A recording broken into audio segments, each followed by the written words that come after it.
Aujourd'hui, je vous parle de l'écorce qui booste l'immunité, aussi appelé donc le lapacho. Alors Luc, si tu passes par là, en effet, Luc est un lecteur du blog et il m'a écrit un gentil mail pour me parler de l'intérêt de découvrir le lapacho. Son enthousiasme a au fait de me pousser à en savoir plus et à tester. Je fais toujours cette aparté, mais c'est important. Attention, je ne suis pas médecin et vous êtes l'unique responsable de vos décisions et engagements pour votre santé. Je me décharge de toute malcompréhension, mauvaise utilisation des informations ici présentées. Et si vous prenez des médicaments et que vous avez un doute ou des problèmes de santé installés, demandez toujours l'avis d'un professionnel, médecin, pharmacien, naturopathe. Je ne partage ici uniquement que mes propres expériences et une synthèse de ce que vous pouvez trouver facilement comme information sur Internet. Donc finalement, le lapacho, c'est quoi? C'est un arbre sacré des Incas, aussi appelé pot d'arco. Il mesure facilement 35 mètres et lors de sa floraison, il est recouvert de très jolies fleurs roses. Cet arbre est aussi joliment surnommé arbre de vie car il est reconnu et apprécié pour ses nombreux bienfaits thérapeutiques. Pour consommer ce fameux lapacho, on utilise en fait l'écorce interne de l'arbre. Et c'est cette écorce qui va nous servir à réaliser une infusion. Cette décoction a un goût, alors on parle de vanillé, boisé et épicé à la fois. Elle a pour intérêt de pouvoir être bue tout au long de la journée car elle ne contient pas de caféine. Les bienfaits du lapacho. Alors voilà ce qu'on rapporte sur ces bienfaits appréciés et ressentis. Le lapacho régénère et fluidifie et oxygène le sang. C'est un détoxinant du foie, antioxydant, antiviral, antiparasitaire.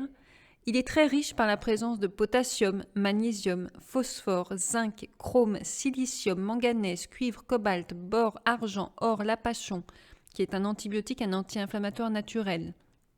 Calcium, fer, barium, strontium, iode, des choses que je ne sais même pas prononcer.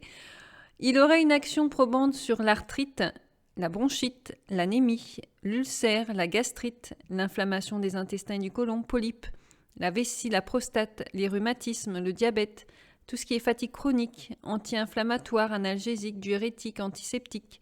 Il fortifie le système immunitaire. Il lutte contre la constipation, contre la diarrhée, contre l'incontinence.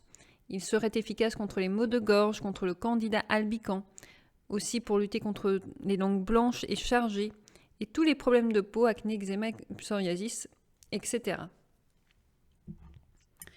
Donc comment préparer le lapacho? Alors dans une casserole, mettre 2 à 3 cuillères à soupe de lapacho, verser par-dessus de l'eau en quantité, alors 2 fois, moi je prends 2 grosses belles tasses d'eau, et faire cuire, bouillir et retirer du feu après 10 minutes. Laisser infuser encore bien 10 minutes, puis filtrer et consommer. Cette décoction peut être bue tant chaude que froide. Honnêtement, je pense que je la préfère chaude. Pour ce qui est des contre-indications, important de noter, la consommation de lapacho est interdite aux personnes qui suivent un traitement anticoagulant, donc tous ceux qui prennent des antivitamines K, aspirine, héparine, etc., et ou qui souffrent de troubles de la coagulation, aussi appelés les hémophiles. Donc dans ce cas-là, on ne touche pas au lapacho.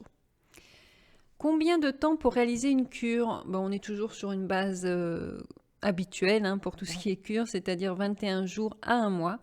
Et ne pas hésiter, a priori, à faire une pause de 1 à 2 jours par semaine pour que le corps ne s'habitue pas.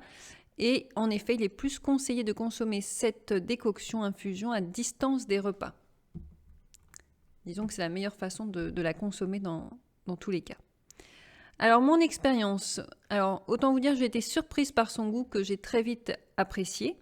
Alors au premier abord, moi ça m'a fait penser à un goût plutôt proche du rooibos, mais finalement cela reste bien différent et on retrouve donc les tonalités de goût que je vous ai citées tout à l'heure. Cette décoction de lapacho est agréable et facile de préparation, en tout cas, rien de compliqué. Et je m'en prépare, comme je vous disais, la valeur de 2 belles tasses pour la journée. J'en consomme du coup 1 tasse le matin et 1 tasse l'après-midi. Dans mon cas, c'est largement suffisant. Dès la première journée de prise, j'en ai vu les effets sur ma langue. En effet, moi, j'ai une langue parfois chargée du fait que j'ai une gastrite chronique.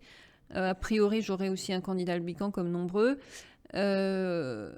Et voilà, et je ne vous cache pas, et j'ai un foie fatigué. Bon, à part ça, à part la liste est longue, mais Je plaisante, mais en tout cas, non, non. Ça a vraiment eu une action immédiate sur ma langue, et ça, c'est assez appréciable. Et j'en ai été, je ne vous le cache pas, assez surprise parce que c'était vraiment quasi immédiat. Donc de plus, hein, pas de doute, c'est diurétique. J'ai passé mon temps à aller aux toilettes, hein, donc voilà, ça c'est pas remis en question non plus. Donc c'est une boisson qui est très sympa en cette saison, puisque justement elle va rebooster le système immunitaire, hein, qui est très important pour faire face à tous les virus et aléas de cette saison.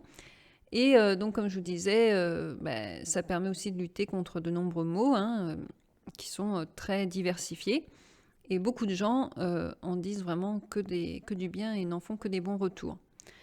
Mais comme toujours, hein, c'est à chacun de faire sa propre expérience et d'en apprécier ou pas les effets sur sa santé. En tout cas, dans mon cas, c'était une belle découverte. Mon Lapacho vient, je crois, c'est Gaïa, les jardins de Gaïa. Je sais qu'il en existe d'autres sortes. Je crois même qu'on en trouve en comprimé. Mais moi, voilà, c'est vraiment sous cette forme brute que je le consomme. Et le mien, je l'achète sur le site dont je suis fidèle cliente, Onaterra. J'ai même trouvé d'ailleurs un petit livre qui est complètement dédié au sujet, qui s'appelle Se soigner avec le Lapacho. Et je vous mettrai le lien sous la barre d'infos si vraiment vous voulez en savoir beaucoup, beaucoup plus. Voilà, j'espère que cette petite introduction du Lapacho vous aura plu. Et peut-être vous donnera envie de tester à votre tour. Je vous dis à bientôt.